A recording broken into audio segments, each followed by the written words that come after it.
Minastic moment.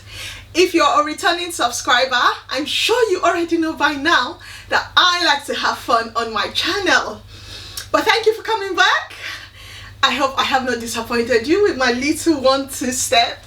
If you're a newbie, if you're new on my channel, this is the first time you're seeing me on your screen, welcome. Thank you for stopping by. This is Minastic moment. You haven't made a mistake at all. Now do me a favor. Now before you do me the favor, actually it was my birthday on the 6th of March.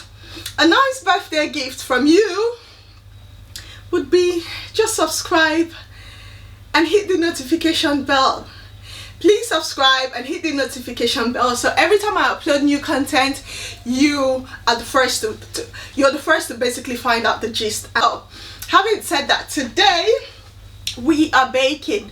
We are going to be making a vanilla sponge cake and I'm going to be decorating it. We are going to be doing rosettes on the vanilla sponge cake, and the reason I thought rosettes would be a nice touch is because it's Mother's Day coming up weekend on the 14th.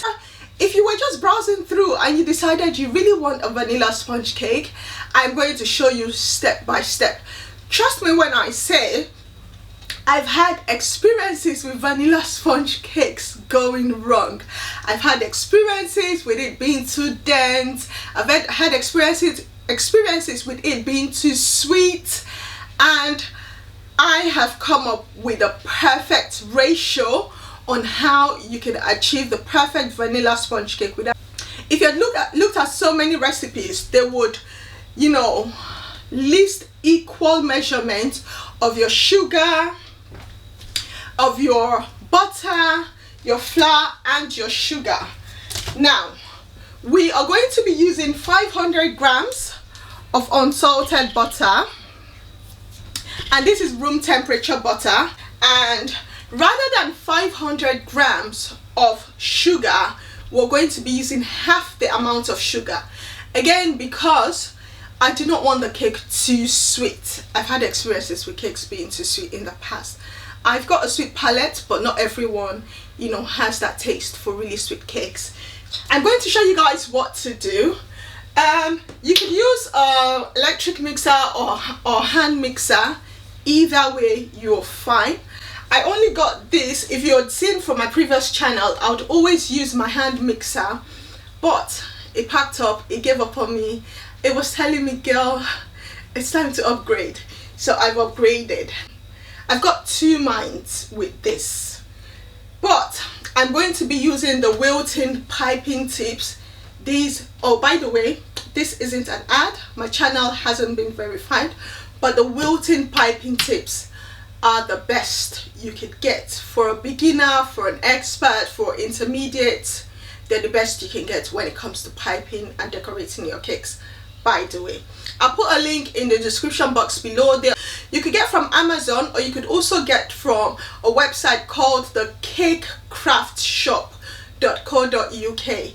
I got from there, but you could also get from Amazon if you prefer. So without further ado, again, let's get started. You would need to follow this recipe through. It's very important not to miss a step. Now the first thing we're going to do is, I'm just going to grab a knife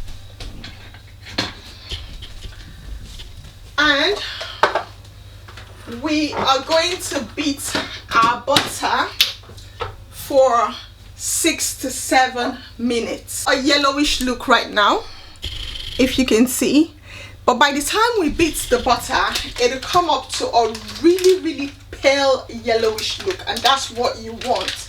And oh, by the way, you want the paddle top. You don't want to use the whisk top for your mixer. If you've got a hand whisk, it's fine, you can use any, but once you're using this, you definitely want the paddle, not the whisk. And trust me, I've learned. I'm just going to cut that up into bite sizes and put that in there. I've I've got a kitchen scale. This is also very important when you're baking. It's important to have a scale, especially where you want to do measurements and all of that. This is quite nice. I got this off of Amazon. I'm also going to put a link in the description box below. It's not very expensive. I think, well, if you're in the UK, I got this for £7. So we're going to put this on right now. To whisk for 8 minutes, and I'm going to set a timer. It's very important. Do not rush this process. And then we're going to put the sugar in. But whilst we're also doing that, we're going to sieve our flour. I'll show you what all the rest of the steps would be. So come with me, let's get this started.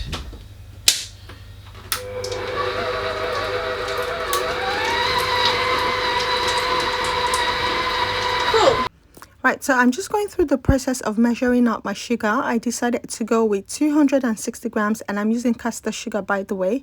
So I've beat the butter for about 8 minutes, and now it's got such a pale yellowish look, and that's exactly what you want. And that's when you know that it's time for you to add the sugar. I'm using caster sugar, by the way, if I hadn't mentioned. I'm just running my spatula through the butter just to ensure that it's well mixed. The butter has been well mixed. I'm going to put that back on, and I'm going to put it on the same speed. So I've put it on medium speed, and I'm just measuring out my flour. This is a pre-sieved flour, so there's no need for me to sieve it through. Next, I'm going to be using 8 eggs, but it's important not to add your eggs in all at once. So I'm just gently adding one after the other. Next, I'm just going to go in with some tablespoons of milk and vanilla extract. I've put all of the measurements in the description box below. Now it's time to gently add in my flour. As you can see, I'm doing this so gently. It's important, again, not to add this all at once, and I also had to reduce the speed as well. Next, I'm just getting my parchment paper ready to go into my baking tin. I'm just using some butter to run through the bottom of the tin as well as the side. Next, I'm just going to go through the process of measuring my batter. Now the batter would make 3 8-inch tin, and I had to measure that at 550 grams each. I'm just going to put this to bake at 160 degrees Celsius for about 25 minutes. Now I'm just feeling it right now. It's got a little bit of a spring back. It's quite warm. I'm going to leave it to rest for a bit. Now the cake has been, cooled off.